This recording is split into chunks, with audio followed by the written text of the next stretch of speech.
আপনার বাপ নিয়ে একটা ফ্রাস্ট্রেশন আছে, ডিপ্রেশন আছে। আপনাকে লোকে টেস্ট টিউব বেবি বলেছে, আমি বলিনি। তুমি তোমার বাবা হচ্ছেন সেই প্রদীপ ঘোষ যিনি রাতের নৈশ আসরে মদ্যপ অবস্থায় কংগ্রেস নেত্রী তার বান্ধবী চিত্রা ঘোষকে গুলি করে মেরেছিলেন। সেই মদ্যপ লম্পটের ছেলে হচ্ছে সজল ঘোষ, যার বাবার জেল দেখে তার অভ্যাস, নিজেও তোলাবাজির অভিযোগে, গুন্ডামির অভিযোগে বারবার জেলে গেছে। একটা ছোট্ট কথা বলবো, যদি আপনি বাপের বেটা হন তাহলে আপনি প্রমাণ করুন। অমিতাভ বচ্চনের যেমন হাতে ট্যাটু করে লিখে দেওয়া হয়েছিল না, মেরা বাপ চোর হ্যায়, সেরকম আপনার কপালে অদৃশ্য ট্যাটু করে দিয়েছেন মমতা ব্যানার্জি, কুণাল ঘোষ তুম চোর হ্যায়। ফলে অন্যের জেল যাওয়ার আগে তোমার লম্পট বাবার এই খুনের কাহিনীটা নিজে মাথায় রেখো সজল ঘোষ। এসব বলতে চাই না।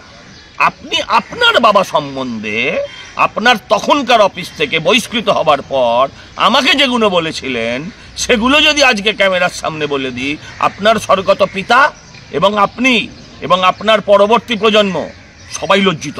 যদি আমি বলে দিই তাহলে কিন্তু বিপদে পড়ে যাবে। এই ধরনের কথা বলার অনেক অধিকার জন্মে যায়, সে আবার ভুলে যায় যে উল্টো দিকেও কিন্তু এই একই কথাটা বলা যায়, যদি আমি বলে দিই। তৃণমূলের একজন মুখপাত্র, সবাই জানে তিনি 3.5 বছর জেল খেটেছেন, মানুষ তাকে চোর বলে ডাকে, কুণাল ঘোষ। হ্যাঁ, তার নামের আগে উপাধির মতন, রায় বাহাদুর যেমন উপাধি হয় না, সেরকম উপাধির মতন মানুষ তার নামের আগে চোর কুণাল বসিয়ে দিয়েছে। তিনি আমার পিতৃদেব, যিনি আজকে 75 বছরের বেশি বয়স, অসুস্থ, দীর্ঘদিন ধরে শয্যাশায়ী, সেই মানুষটির নামে কিছু মিথ্যে অভিযোগ করেছে। আপনার বাপ নিয়ে একটা ফ্রাস্ট্রেশন আছে, ডিপ্রেশন আছে। আপনাকে লোকে টেস্ট টিউব বেবি বলেছে, আমি বলিনি, এখনো বলবো না। আপনি কখনো শুভেন্দুবাবুর বাপ তুলেছেন? তিনিও, তার বাবা একজন অশীতিপর বৃদ্ধ প্রাজ্ঞ রাজনীতিবিদ। আপনি সিপিএম এর নেতা শতরূপ ঘোষের বাপ তুলেছেন, শেষ অব্দি আমারটাও তুললেন, আমার কোনো আপত্তি নেই। একটা ছোট্ট কথা বলবো, যদি আপনি বাপের বেটা হন তাহলে আপনি প্রমাণ করুন তিনি খুনের অপরাধে অভিযুক্ত। আরে কুণাল বাবু, ওই দিবার সিনেমার অমিতাভ বচ্চনের যেমন হাতে ট্যাটু করে লিখে দেওয়া হয়েছিল না, মেরা বাপ চোর হ্যায়, সেরকম আপনার কপালে অদৃশ্য ট্যাটু করে দিয়েছেন মমতা ব্যানার্জি, কুণাল ঘোষ তুম চোর হ্যায়। শুধু কি পার্থ রেখার অর্পিতা আছে? আরো অনেক অর্পিতা আছে। এসব বলতে চাই না। আপনি আপনার বাবা সম্বন্ধে আপনার তখনকার অফিস থেকে বহিষ্কৃত হবার পর আমাকে যেগুলো বলেছিলেন সেগুলো যদি আজকে ক্যামেরার সামনে বলে দিই, আপনার স্বর্গত পিতা এবং আপনি এবং আপনার পরবর্তী প্রজন্ম সবাই লজ্জিত হবে। কিন্তু আমি এগুলো বলবো না, আপনাকে চোরকে চোরই বলবো। সজল ঘোষের এই যে লম্পজম্প কুৎসা, এগুলো দেখে আমার ভারী মজা লাগছে। যখন এক তরফা ব্যক্তিগত আক্রমণ করে যায় তখন কি বীরত্ব। একদিন একটু ডোজ দিয়েছি তাতেই লেজে কালীপটকা বাঁধলে যেরকম তিড়িং বিড়িং ঘেউ ঘেউ, সেগুলো সব শুরু হয়ে গেছে। এবং সমস্যা হচ্ছে এই যে যদি কোনো দুই ব্যক্তি দীর্ঘদিন একসঙ্গে পথ চলে থাকে, খুব কাছাকাছি থাকে, তাহলে না, যদি আমি বলে দিই তাহলে কিন্তু বিপদে পড়ে যাবে, এই ধরনের কথা বলার অনেক অধিকার জন্মে যায়। সে আবার ভুলে যায় যে উল্টো দিকেও কিন্তু এই একই কথাটা বলা যায়, যদি আমি বলে দিই। আমাকে ব্যক্তিগত স্তরে আক্রমণ করলেন বিজেপিতেই দলবদলু হয়ে সবে যাওয়া সজল ঘোষ। আমি সাধারণত ওর নামে কিছু বলতে সেভাবে চাই না, কারণ ও এত জুনিয়র, ওকে আমি এইভাবে বলি না। কিন্তু আজকে যেটা বলতে গিয়ে প্রথমে বললো আমার কারাবাস নিয়ে, তা আমি মনে করিয়ে দিতে চাই যে অমিত শাহ তিনি যখন খুনের মামলায় জেলে ছিলেন সেটা সজল ঘোষদের কিরম মনে হয়।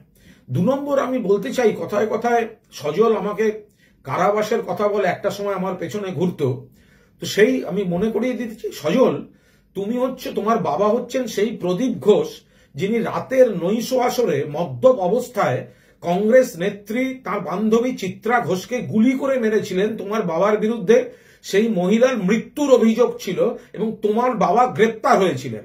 সেই মদ্যপ লম্পটের ছেলে হচ্ছে সজল ঘোষ, যার বাবার জেল দেখে তার অভ্যাস, নিজেও তোলাবাজির অভিযোগে, গুন্ডামির অভিযোগে বারবার জেলে গেছে। সে যখন অন্যকে জেলের কথা বলে ফলে সেইগুলো মনে রাখা উচিত। আর সৌজন্য মাঝখানে আমার সঙ্গে দেখা হয়েছিল ওই বড়দিনের অনুষ্ঠানে গত বছর, একসঙ্গে খেয়েছিলাম, তারপরে ওকে আমাকে আক্রমণ করতে হয়েছিল, পরে ফোনে বলেছিল, সেই ভিডিওটা আর একবার ছাড়বো অডিওটা, যে দাদা কি না কি বলেছে বিজেপি থেকে আমাকে, আপনার সঙ্গে খেয়েছি বলে, আমাকেও তো বাঁচতে হবে, আমাকেও তো বাঁচতে হবে। তো এই তো হচ্ছে বিজেপি দলের। আমার সঙ্গে ছিল, আমার সঙ্গে দেখা হয়েছে, বড়দিনের কেক খেয়েছিল বলে বিজেপির লোকেরা ওকে গালাগালি করেছিল। তাদের কাছ থেকে সৌজন্য শিখবো সজল? আর জেলের কথা তোলার আগে মনে রাখবে, তোমার বাবা চিত্রা ঘোষের খুনের মামলার আসামি, দীর্ঘদিন এই মামলা তাকে লড়তে হয়েছিল, ফলে অন্যের জেল যাওয়ার আগে তোমার লম্পট বাবার এই খুনের কাহিনীটা নিজে মাথায় রেখো সজল ঘোষ। সজল ঘোষের এই যে লম্পজম্প কুৎসা, এগুলো দেখে আমার ভারী মজা লাগছে। যখন এক তরফা ব্যক্তিগত আক্রমণ করে যায় তখন কি বীরত্ব। একদিন একটু ডোজ দিয়েছি তাতেই লেজে কালীপটকা বাদলে যেরকম তিড়িং বিড়িং ঘেউ ঘেউ সেগুলো সব শুরু হয়ে গেছে। এবং সমস্যা হচ্ছে এই যে যদি কোনো দুই ব্যক্তি দীর্ঘদিন একসঙ্গে পথ চলে থাকে, খুব কাছাকাছি থাকে, তাহলে না, যদি আমি বলে দিই তাহলে কিন্তু বিপদে পড়ে যাবে, এই ধরনের কথা বলার অনেক অধিকার জন্মে যায়। সে আবার ভুলে যায় যে উল্টো দিকেও কিন্তু এই একই কথাটা বলা যায়, যদি আমি বলে দিই। বাল্য বন্ধুর সঙ্গে, পাড়ার বন্ধুর সঙ্গে কোন ইস্যুতে মুখ দেখা দেখি বন্ধ, এসব মুখ খুললে তো পরের জেনারেশন কেন, তার পরের 14 জেনারেশন মুখ দেখাতে পারবে না। আমি এইসব কুরুচিকর যেতে চাই না। আমারও পলিটিক্যাল আক্রমণ, এই যে বলছে আমি কেন বাবা তুলেছি, শুভেন্দুর বাবা তুলেছি। আরে শুভেন্দুর বাবা শিশির অধিকারী তৃণমূলের সাংসদ, তিনি দলবদল করবেন, তারা বিশ্বাসঘাতকতা করবেন, আর অ্যাটাক করার সময় তখন শুভেন্দুর বাবা তুলছে কুণাল, এইসব কথাগুলোর কোনো জাস্টিফিকেশন নেই।